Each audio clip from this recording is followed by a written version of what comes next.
In this video, we're introducing the concept of price elasticity of supply. We'll define what it means, show you how to calculate it, and explain how it measures how responsive producers are to price changes. We'll also look at how supply curves can differ in elasticity and what that tells us about markets.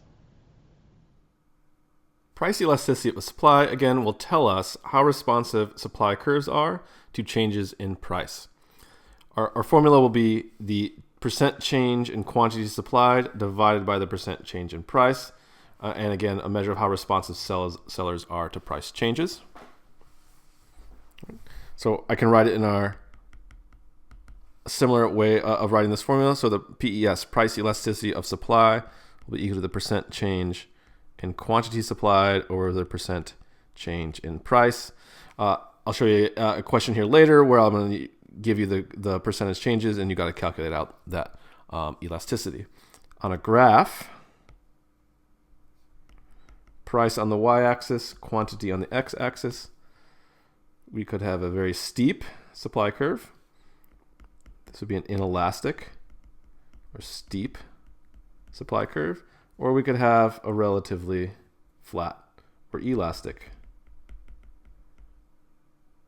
supply curve. Okay. I'm going to show you again on how responsive these are to price changes. So we have P1 and we have Q1. Going through where they intersect, we're going to raise the price up to P2. If you go along that steeper inelastic supply curve, we'll find our quantity increase to go out to Q2 for the inelastic. And for the elastic,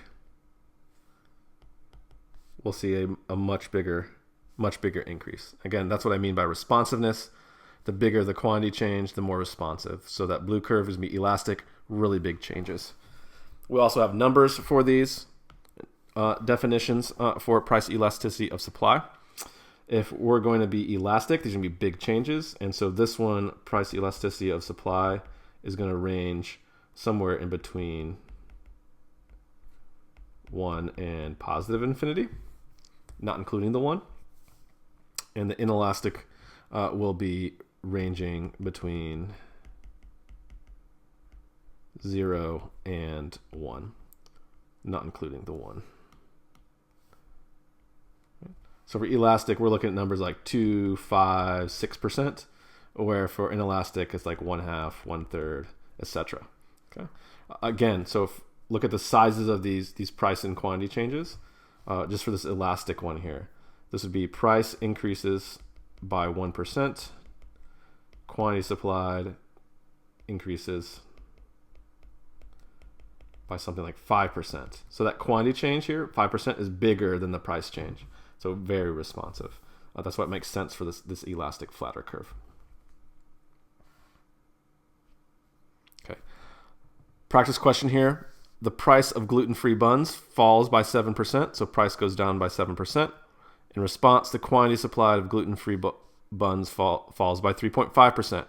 I want you to calculate out that price elasticity of gluten-free buns. So pause here and take a few seconds to come up with your answer.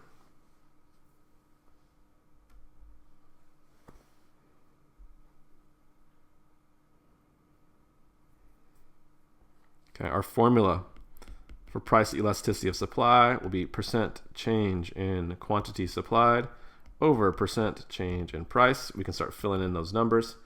For the percent change in price, price goes down by 7%, so -7. The quantity change will be a fall of 3.5%. Right, so those negatives are going to cancel out. This is going to be 1/2, and so our answer will be B. Right? And we can interpret this 1/2 also by saying a price increase of 1% causes a quantity decline, quantity increase of 0.5%. And there's your interpretation of words in words for this number, 1/2.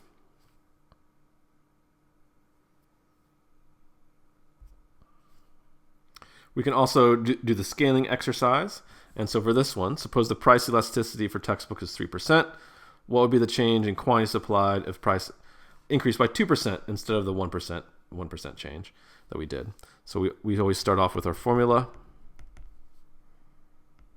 Percent change in quantity supplied over percent change in price. Start filling in the values.